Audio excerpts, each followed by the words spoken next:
During my undergraduate, I had a chance to do research that really resonated with me because science became more than something you'd study, it became something you could do. And you could take what seemed like really complex, difficult problems, and you could break them down to build up some new understanding that nobody would have had before because nobody asked that specific question. I always understood and appreciated the difficulties associated with treating cancer patients because my father is an oncologist. Our research being focused on cancer, I think about the impact you can have on individuals' lives. My lab is very interested in a type of cancers called Ras-driven or Ras-dependent cancers. Ras is a gene that is commonly mutated in cancer. What's really amazing about Ras is it was one of the first genes ever found mutated in humans that's been linked to causing cancer. And that discovery was made over 30 years ago. But since that time, there really haven't been any good targeted therapies or strategies to combat Ras-driven cancers. And these are some of the most difficult to treat. For example, pancreatic, colorectal, lung cancer.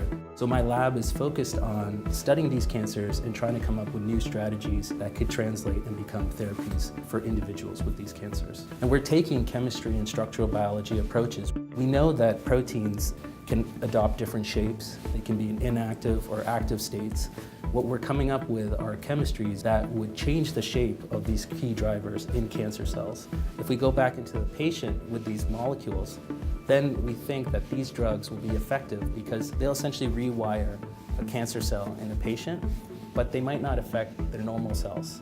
And so this would be a way that we could stop or rein in the effects of Ras mutations in an individual and potentially eliminate their tumors, but at the same time not have side effects because we're only altering the networks associated with the Ras mutation. That's very difficult in cancer because the difference between a cancer cell and a normal cell is usually very small. So to be able to get something that's going to be specific for a cancer cell, that's always the challenge.